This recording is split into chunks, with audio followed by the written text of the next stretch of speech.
Assalamualaikum warahmatullahi wabarakatuh. Perkenalkan, nama saya Alfiana Hikmawati dengan NPM 18106310-215 dari kelas 7F. Pada kesempatan ini, saya akan menjelaskan mengenai materi yang ada pada mata kuliah Budaya Organisasi yang berjudul Komunikasi dalam Organisasi. Sebelumnya, saya akan memberikan penjelasan mengenai komunikasi. Menurut Hofland, Jennings, dan Kelly, komunikasi adalah suatu proses di mana seseorang atau komunikator menyampaikan stimulus, biasanya dalam bentuk kata-kata dengan tujuan mengubah dan membentuk perilaku orang lain, atau komunikan atau halayak. Sedangkan komunikasi menurut Onong Uchana Effendi adalah penyampaian suatu pernyataan oleh seseorang kepada orang lain. Jadi, dapat ditarik kesimpulan bahwa komunikasi merupakan proses penyampaian pesan oleh seseorang kepada orang lain, di mana terlibat di dalamnya adalah komunikator dan komunikan, yang dengan adanya pesan tersebut terjadi perubahan tingkah laku. Selanjutnya ada pengertian organisasi. Stoner mengatakan bahwa yang disebut dengan organisasi adalah hubungan antara beberapa orang di mana di dalamnya ada pengarahan dari pimpinan, agar apa yang menjadi tujuan bersama bisa tercapai. Sedangkan Max Weber berpendapat bahwa organisasi merupakan sebuah kerangka hubungan sosial yang sifatnya terstruktur, di mana di dalamnya tercantum apa yang menjadi wewenang, pembagian tugas atau kerja, dan tanggung jawab untuk menjalankan suatu fungsi tertentu. Jadi, dari beberapa pengertian organisasi menurut para ahli tersebut, dapat disimpulkan bahwa organisasi merupakan hubungan yang berisi lebih dari satu orang, di mana di dalamnya terdapat pemimpin dan berisi tanggung jawab setiap orang untuk menjalankan suatu fungsi tertentu guna mencapai tujuan organisasi.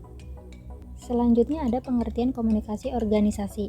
Pengertian komunikasi organisasi menurut Goldhaber adalah proses menciptakan dan saling menukar pesan dalam satu jalinan hubungan yang saling tergantung satu sama lain untuk mengatasi lingkungan yang tidak pasti atau selalu berubah-ubah.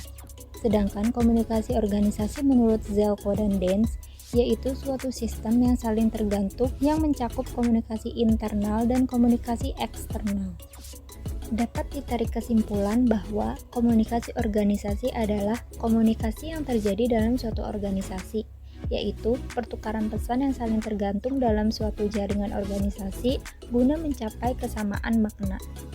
Terdapat 4 fungsi komunikasi organisasi. Yang pertama ada fungsi informatif yang bertindak sebagai suatu sistem yang memproses informasi.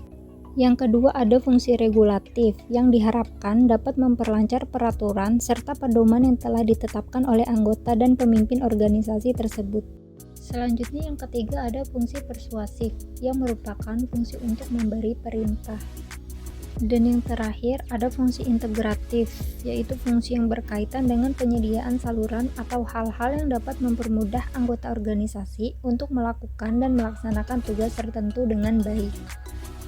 Terdapat 4 tipe komunikasi organisasi. Yang pertama ada komunikasi formal dan informal, yang kedua ada komunikasi terarah, yang ketiga ada komunikasi internal dan eksternal, dan yang keempat ada komunikasi lisan dan tertulis.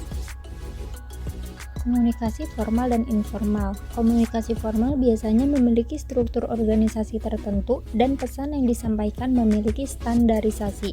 Sedangkan komunikasi informal biasanya terjadi antara karyawan satu lawan satu atau dalam kelompok kecil, lalu melibatkan interaksi cepat antara karyawan dan pelanggan atau mitra, dan komunikasi informal itu lebih impulsif. Lalu ada komunikasi terarah yang terdiri dari komunikasi ke bawah, komunikasi ke atas, dan komunikasi horizontal. Komunikasi internal dan eksternal. Komunikasi internal terjadi di antara anggota organisasi dan terjadi di antara seluruh perusahaan dalam kelompok kecil orang seperti departemen atau tim proyek. Sedangkan komunikasi eksternal dikhususkan untuk orang di luar organisasi seperti pelanggan, mitra, media, pesaing, dan sebagainya, dan biasanya bersifat terstruktur dan dikirim melalui saluran tertentu sehingga audiens menerima pesannya. Selanjutnya yaitu komunikasi lisan dan tertulis. Komunikasi lisan dapat terjadi antara 2 orang dalam kelompok kecil atau bahkan di antara seluruh anggota organisasi. Contohnya yaitu seperti gathering atau annual meeting. Komunikasi tertulis. Komunikasi tertulis di lingkungan bisnis juga bisa terlihat dalam bentuk dokumen penting seperti kontrak atau dokumen keuangan. Pentingnya komunikasi dalam organisasi yaitu untuk meningkatkan motivasi sebagai sumber informasi, mengubah sikap individu, membantu bersosialisasi, dan juga membantu dalam proses pengandilan. Itu saja yang dapat saya sampaikan mengenai komunikasi dalam organisasi. Kurang lebihnya mohon maaf. Wassalamualaikum warahmatullahi wabarakatuh.